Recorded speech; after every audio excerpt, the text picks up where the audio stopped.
Well, hello, welcome to our Adult Sunday School class, our first one for December 2025. We will be looking to the Lord's Word beginning in the book of Numbers, chapter 33.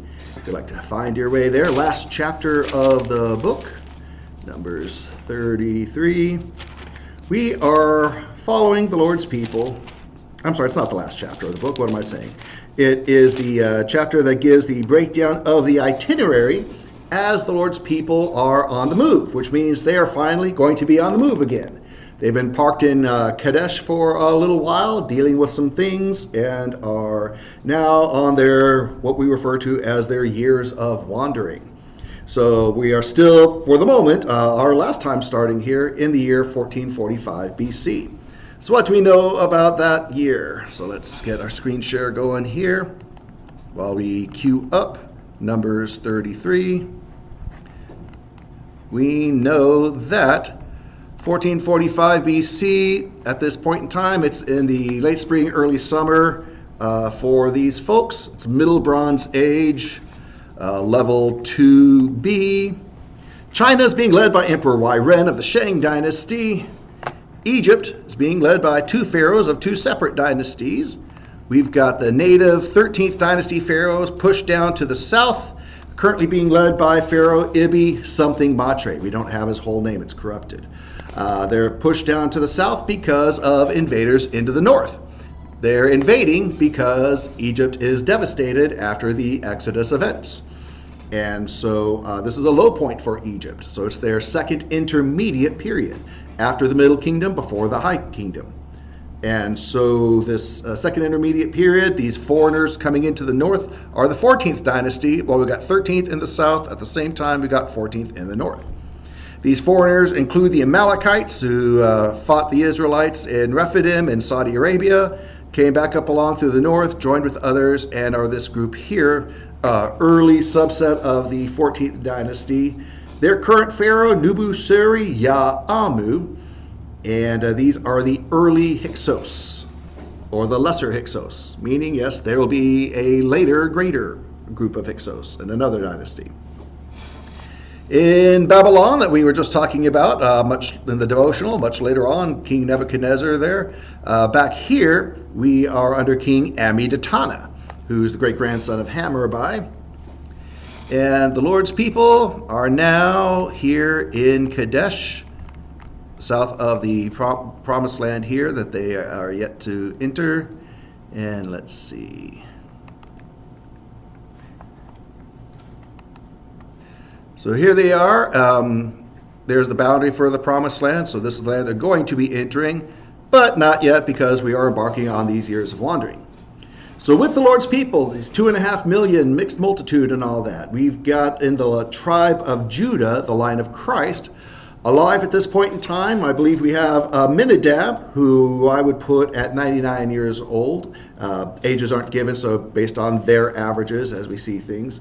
And his son Nahshon, I'm putting at about 40 years old at this point. He's the leader of the tribe of Judah. Nahshon is the 28th generation of Adam, and he will be grandpa to Boaz and third great-grandpa to David. So picking up in Numbers 33, let's actually go to, let's go to this one here.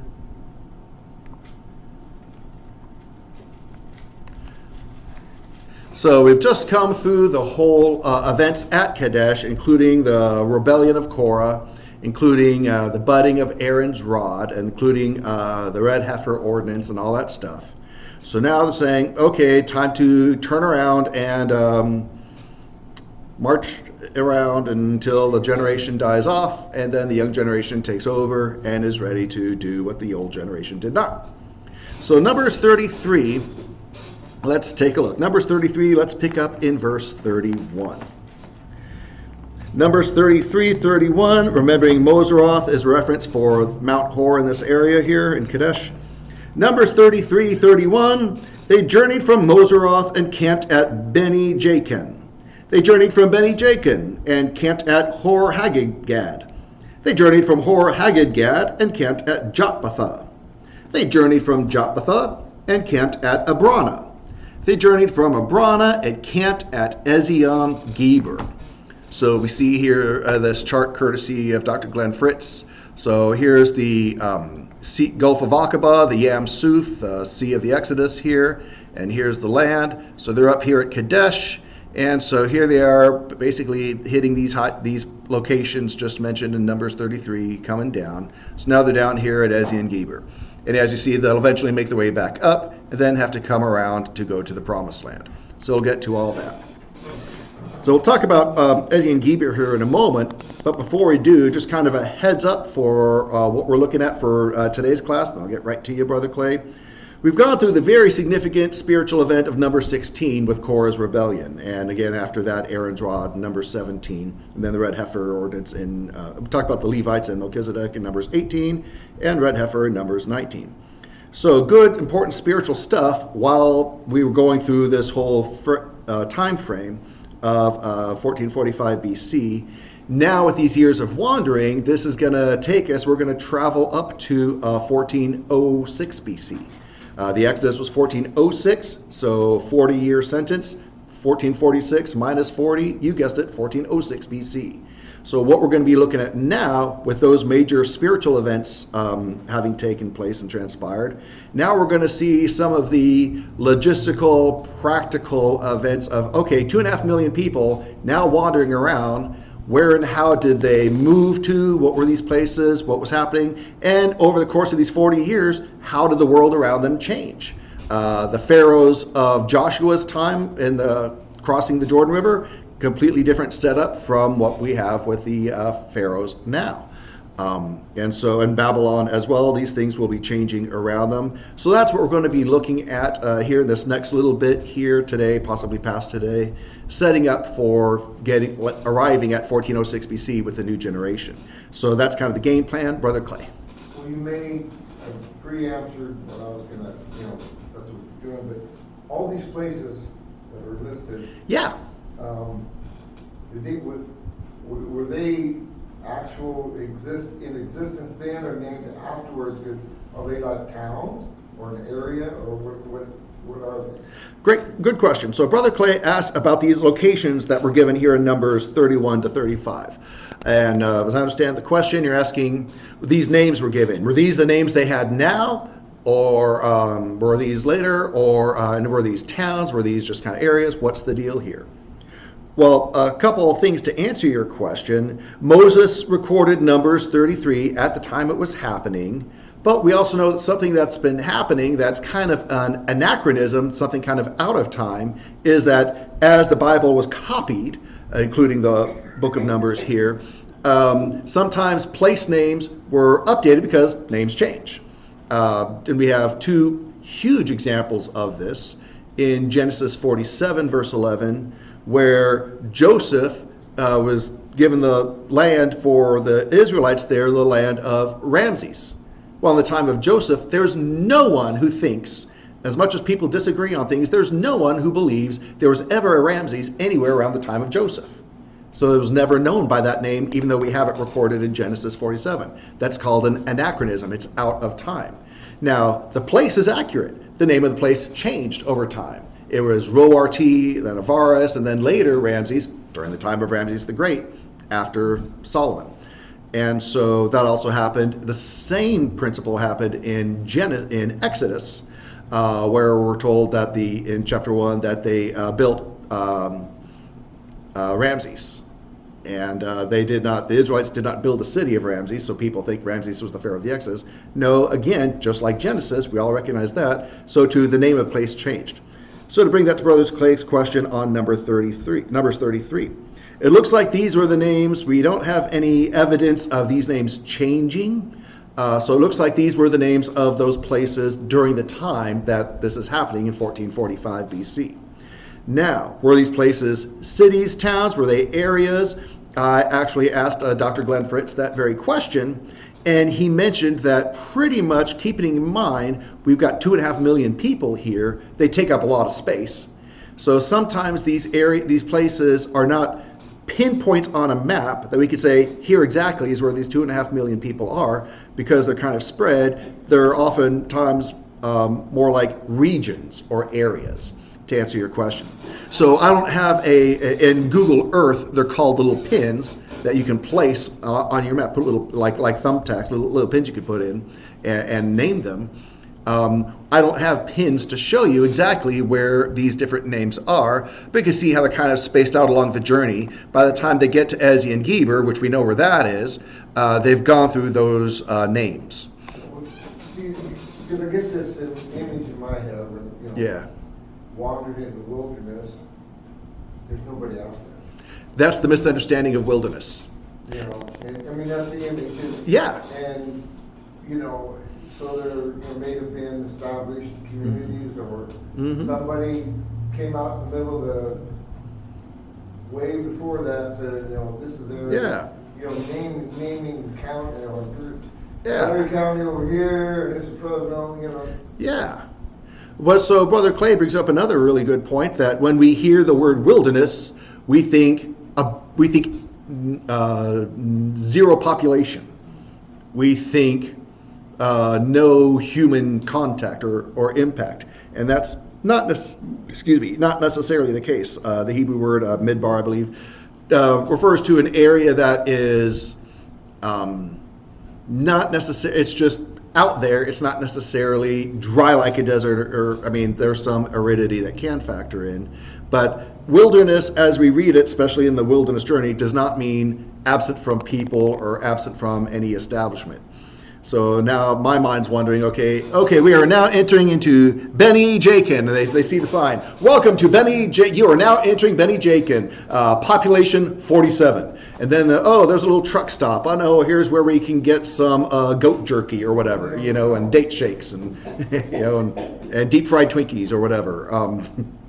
I don't know about that much per se. I don't know what constituted these place names here, how big or small the areas were. If they were just regions that really didn't have anyone living there, they just knew those areas. We're not given much other information. So good, fair question to help us understand what's happening here. So they end up in Ezion-Geber. We can go to a companion verse, Deuteronomy chapter 2. Now again, Deuteronomy takes place at the end of the wilderness journeys. This is Moses' farewell address, and he refers back to how they got to where they got to. So Deuteronomy chapter 2, verse 1, Moses reminds the younger generation that's now grown. Deuteronomy 2, verse 1, then we turned and set out for the wilderness by the way of Boundary Sea, as the Lord spoke to me, and we circled Mount Seir for many days. So again, Red Sea is not in the Hebrew, it's Boundary Sea, and it's Yam Suf in Hebrew. This is the Boundary Sea. So they left Kadesh and came back towards the Yam Suf. They came back to the Red Sea, as we sometimes refer to it as, which makes no sense if the Red Sea is back over close to Egypt. And we're going to talk about the logistics here and kind of understanding what's being said in the Bible here, so that it makes sense to us. So Moses says, we came along by the way of the Yam Suf here, the Exodus Sea, as the Lord spoke to me, and circled Mount Seir for many days. So and there it is right there, circled Mount Seir for many days, Deuteronomy 2:1. So thank you, Dr. Glenn Fritz, for this chart here. So we're down here in this area, and this is what's happening. So, as he says in his book, The Lost Sea of the Exodus, the relationship between Yam Suf and Edom, when we see Mount Seir, that's also Mount Edom. The Edomites took over from the Horites that were in Mount Seir, and now it's known as Mount Seir, Mount Edom. So those are the folks of Esau there, Jacob's brother. And so we have Yam Suf mentioned in relation to Edom. So we're going to talk about that here. So 1 Kings 9:26, I'll just quote it here. It shows kind of the connection to all these things, because we understand Scripture by looking to other Scriptures. 1 Kings 9:26, King Solomon made a navy of ships in Ezion-Geber, which, right down there, which is beside Eloth on the shore of the Yam Suf, on the shore of Boundary Sea, in the land of Edom. So let's go to this satellite image here, again courtesy of Dr. Fritz. So here's Elath, here's Yam Suf, here's Edom, here's Ezion-Geber, and here's a Wadi trail right here. So, and that same event is recorded in 2 Chronicles 8:17, as well as 1 Kings 9:26. So here is what we're talking about here. Because for me, when it comes to genealogies, when it comes to geographies, it's all a bunch of names. I need a visual to help me. So I hope this kind of helps you all, like it does help me. So here's the geography of this text. Here again are the locations of Edom. Here's Eloth. Here's Ezion-Geber. And here's Yam-Suf. The importance of the passage about Solomon's navy is that it assigns Yam-Suf to the same location that Exodus 23 verse 31 did 4 centuries earlier. So the Yam-Suf is the Yam-Suf. It never changes or moves. It's always referring to the same place. So when in Exodus 23, as they're given the boundaries of the land, they haven't changed. So this is boundary C. This is where the boundary of the nation of Israel actually is today. It comes down to here.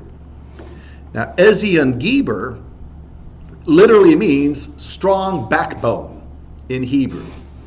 So here are some thoughts from Dr. Fritz on what we're looking at here. He says, in my opinion, so this is just him speaking, Ezion-Geber was not a town, to Brother Clay's question, nor was the island of Jezreel-Pharaon, this island right down here that some have speculated. Its meaning strong backbone best applies to the rugged mountains just east of the head of the Gulf. That range was notable because it hosted the main east-west passage here in the yellow here, the Wadi Yithim, which enters the Arava Valley here, 4.5 miles north of the head of the Gulf. This is actually how they would have kind of come across and headed up to Kadesh. So everyone good on that so far? Another passage we have that helps us with these places. Way further ahead in Jeremiah 49, verses 7 through 22, that whole prophecy, around 600 BC, concerns the destruction of Edom. And it links Edom with the Yam-Suf. So, it clarifies the location of Edom. It mentions the Edomite cities of Teman and Bozrah, which are in the mountains that are west of Jordan, modern western Jordan. Here's what Jeremiah 49:21 says. The earth is moved at the noise of their fall, these cities of Edom. At the cry, the noise thereof was heard in the Yam-Suf, in the Red Sea, in the Exodus Sea.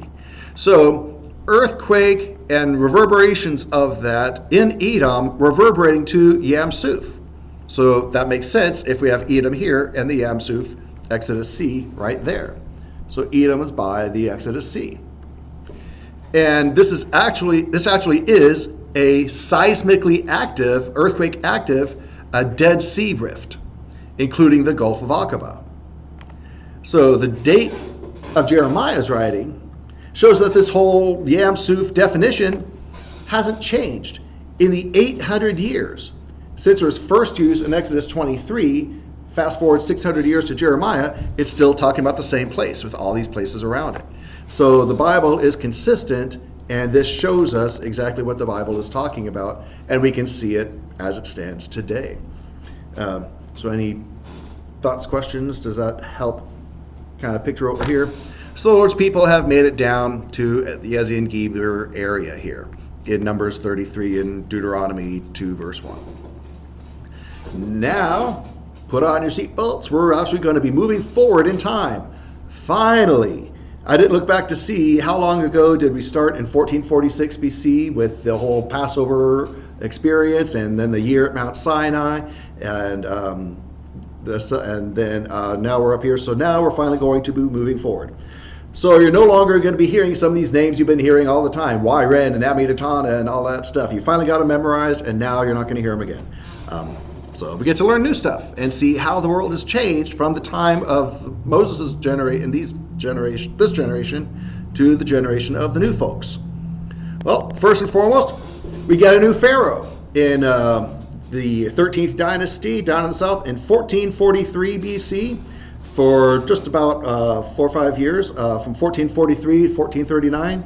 We have another pharaoh whose name we don't have complete. It's something webenre. We don't know the whole name. Records are pretty dismal of this time frame. So the 13th dynasty is pretty much petering out here. We do also get a new pharaoh in the north, in the 14th dynasty with the Hyksos. So this is Pharaoh Sekhaenre Yakebim, or Yakbim Sekhaenre, Pharaoh in the north, early Hyksos Pharaoh, 1439, 1432 BC, thereabouts. And here is his scarab seal. That's his stamp, that's his symbol for this guy. So that's what marks him. He's a Hyksos ruler. We've got the scarab evidence of him, but we don't have a lot of other records. And so we're kind of piecing together what we can with these pharaohs here.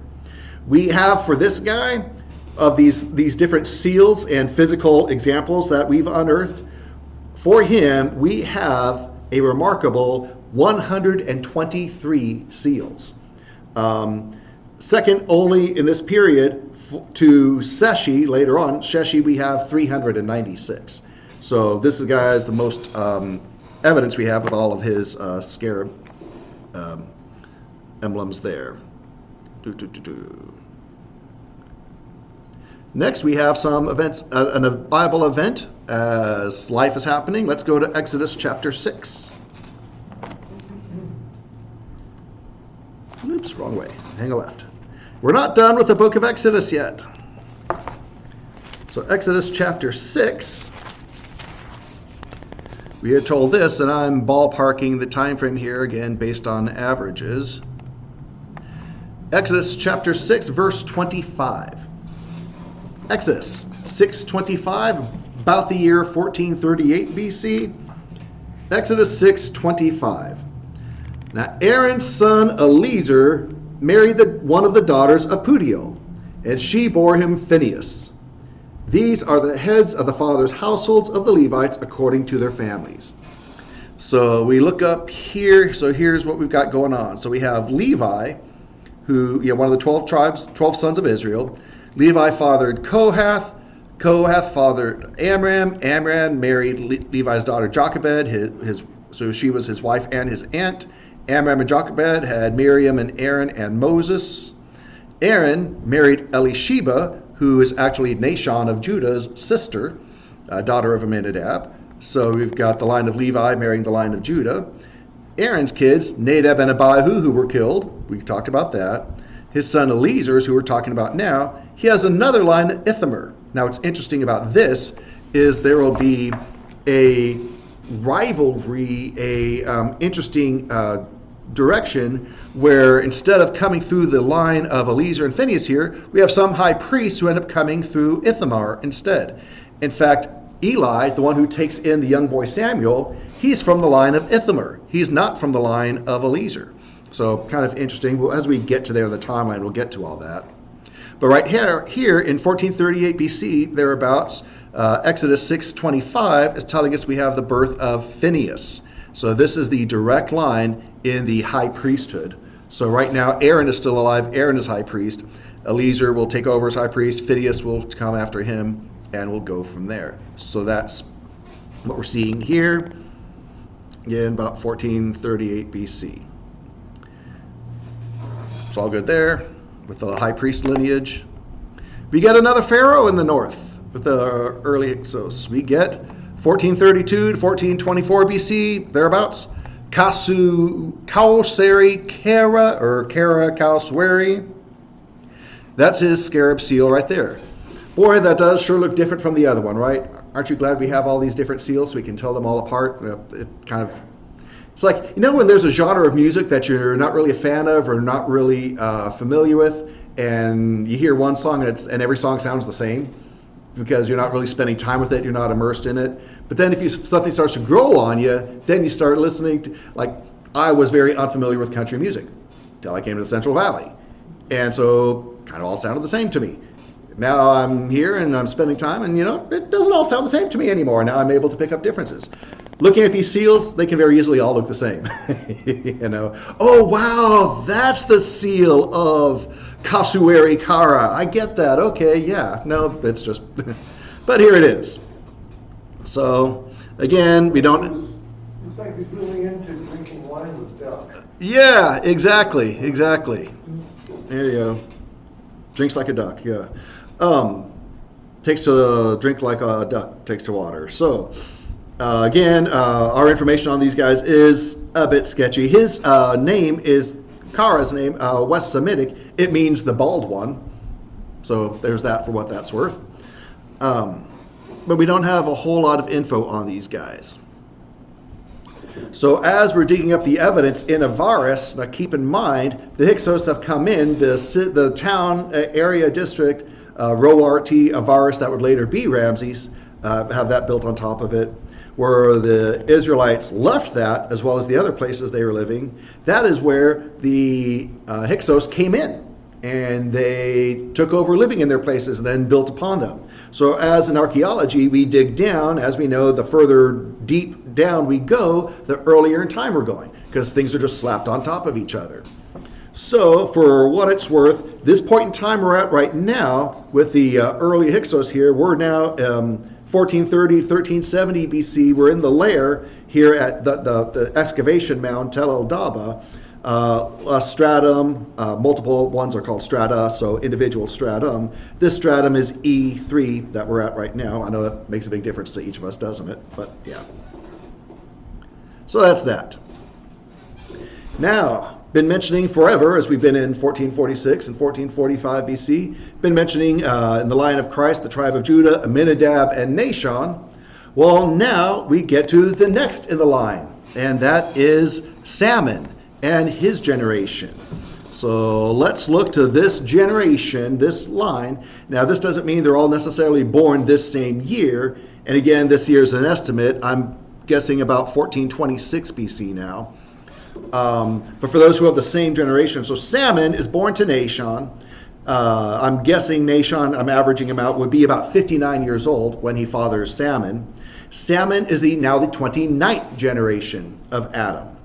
He'll be about 36 generations from Christ through Joseph. And he'll be the father of Boaz. And he'll be the second great-grandpa to David. So we've got some other folks in the generation, and as along with him in this 29th generation. So who we got? Let's go to 1 Chronicles chapter 2. Again, we're looking about 1426 BC. So now we're about 20 years since the Exodus, for those who are tracking and counting.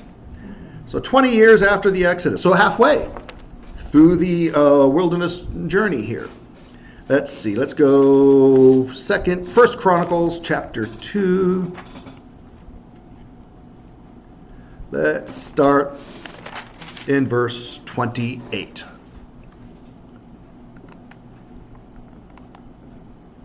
First Chronicles 2, verse 28.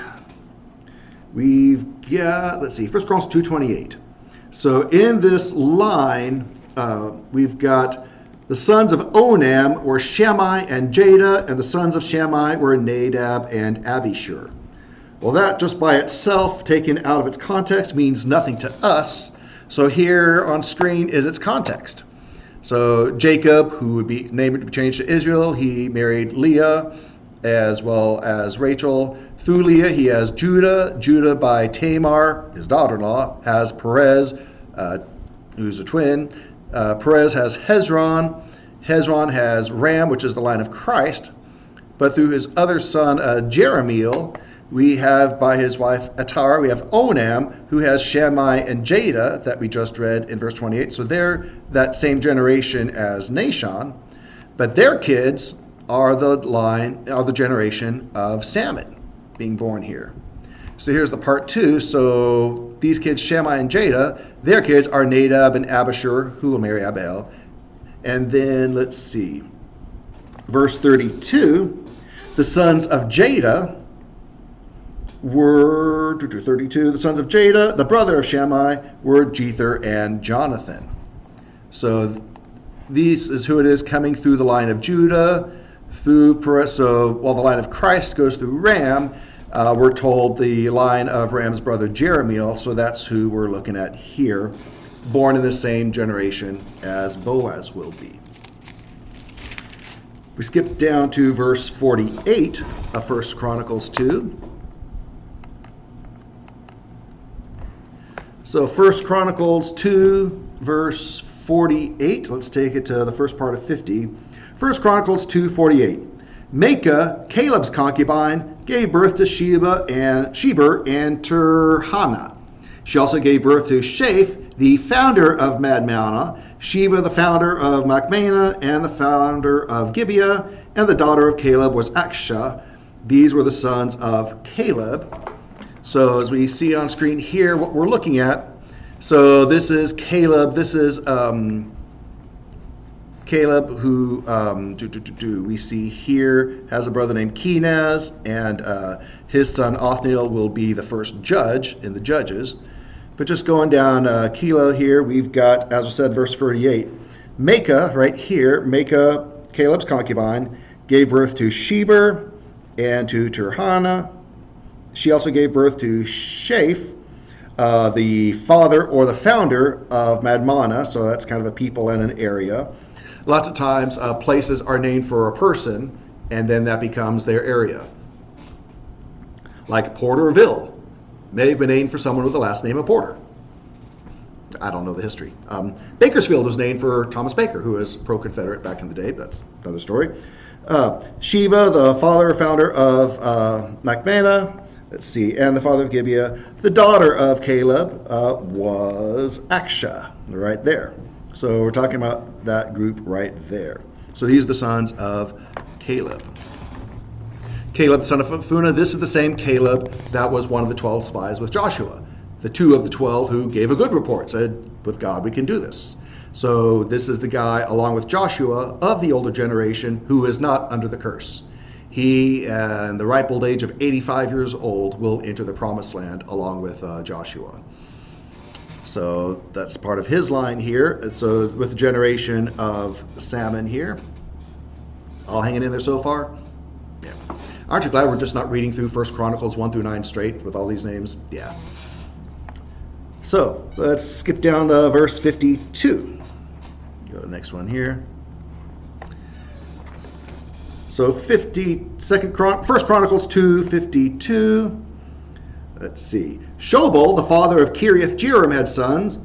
Horiah, half of the Manahathites, and the families of Kiriath-Jearim. So let's see. 48. Yeah, 52 and 53. That's right. So here we've got Jacob and Leah, Judah, Perez, Hezron, Ram, the line of Messiah. We looked at the line of Jeremiel. We looked at the line of Caleb. So as we're coming down here from Caleb, we've got right here, let's see, verse 52, Shobal, the father of Kiriath-Jearim. He had, founder of Kiriath-Jearim. He had sons, and let's see, Horiah, right there, and half of the Manahathites. So we're talking, that's the line here. So this all goes back, this goes through her. So we've got Judah, Perez, Hezron, Ram, the line of Christ, Jeremiel over here, a different Caleb from Joshua's Caleb. Down here, Caleb, Hur, and Shobal. And so that's what we're talking about here in that generation. Get down to 54. The sons of Samah were Bethlehem and the Netophathites, Atroth, Beth Joab, half of the Manahathites, the Zorites. The families of scribes who lived at Jabez were the Tirathites, the Shimeathites, and the Sukathites. Those are the Kenites who came from Hamath, the father of the house of Rechab. So here's Sam. We talked about Shobal's kids. Now we're going to talk about Samah's kids. So Samah's kids down here, Bethlehemites, Netophathites, Atrothoth, half of the Manathites, Zorites, and the chief scribes. So that's what we're talking about here. So tracing back up, these go through Hur, Caleb, and Hezron. Hezron is in the line of Christ, but this line shoots off, where Ram continues the line of Christ. Caleb, not Joshua's Caleb, this Caleb does not. So we see we're given this generation here is born in the same generation as Salmon. So all good there? And let's go over to chapter 4. 1 Chronicles chapter 4. Verse 3,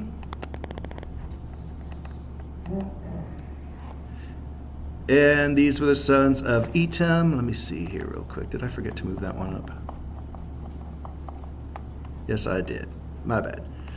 So slide that up right there. Now we go. First Chronicles 4, verse 3, these were the sons of Etam, Jezreel, Ishma, and Ibdash, and the name of their sister was Hazalel Poni. So we've got Judah, Perez, Hezron. Now going again through this line of Caleb, so not the line of Christ here. There's Shobal we just mentioned. So her son, the founder of Etam, we have, it's a little hard to see here behind the title of the slide here. Here's one of the problems with Google Earth. See how it's a little shaded here at the top and at the bottom? And it's lighter in the middle, but then kind of darker at the bottom. The only way that I've learned to get rid of that is if you tell it to put this image in the background. When you tell it to put this image in the background, the good news is the darkness goes away there, but then it takes the title of your slide here and slaps it right in the middle, so it overwrites everything. So that kind of defeats the purpose for me, and so because I want the other thing to be seen, so not necessarily in the background, I just want to get rid of the gray. But first world problems. So anyway, we're down here. These are the folks being talked about. So 1 Chronicles 4, verse 3, during the generation of Salmon, we have these folks under Caleb, under Hezron, who is in the line of Christ, but this is an offshoot there. So all that to bring us to the book of Ruth, chapter 4.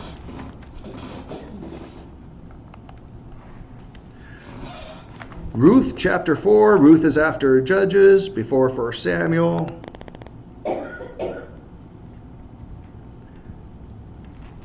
Ruth chapter 4. Here's what we are told about the genealogy leading up to the events of Ruth. Ruth chapter 4, let's look at verse 20. Ruth 4, verse 20, Amminadab fathered Nahshon, and Nahshon fathered Salmon. So again, kind of overwritten here, but there's Salmon right here at the bottom. And yes, Salmon will be the one to marry Rahab. And so Salmon's the son of Nahshon, who's being born about this time. Nahshon, as we've seen, was the son of Amminadab, son of Ram, son of Hezron, son of Perez, son of Judah, son of Jacob, son of Isaac, son of Abraham. So there's the line coming down here. And we're lastly also told about Salmon here in Matthew, in the New Testament. Matthew chapter 1, verse 4. Matthew chapter 1, verse 4. We can take this going down here from Hezron. Matthew 1:4, Ram fathered Amminadab, Amminadab fathered Nahshon, and Nahshon fathered Salmon. So there he is. So again, Salmon is the 29th generation of Adam. He'll be the father of Boaz, second great to David. So that is him. So we have now come to the halfway point in the wilderness journeys. So that's a good pausing point for now as things are shifting and changing. And again, we'll get through these geography changes or travels of the Lord's people and the continuing of the births of these next folks coming up and the changing of the world leaders around them as we get ready to set the stage for Joshua taking over from Moses and the younger generation taking over from their parents' generation that dies off as they get ready to enter the promised land in 1406 BC. So that halfway point, any thoughts, reactions, observations, questions? Y'all ready for the test? You already start drawing out these genealogy charts here? Yeah. You're good? All righty. Well, that's why I appreciate the work of those who do this. I actually have a book called All the Genealogies of the Bible. That's where I'm grabbing these. And I'm so glad someone else did that work. I could just take the picture and throw it on here, you know. So I appreciate their labors, and we're benefiting from that. But for me, again, having a visual here, okay, because sometimes we read a verse, I'm like, okay, and where is this? How does this fit in the whole context here? Okay, boom. So here we are coming down from Jacob, Israel, and the 12 tribes. Boom. So that's what we're talking about here. Okay, that helps kind of visualize for. Anyway, good stopping point for now. Again, anything else from anyone?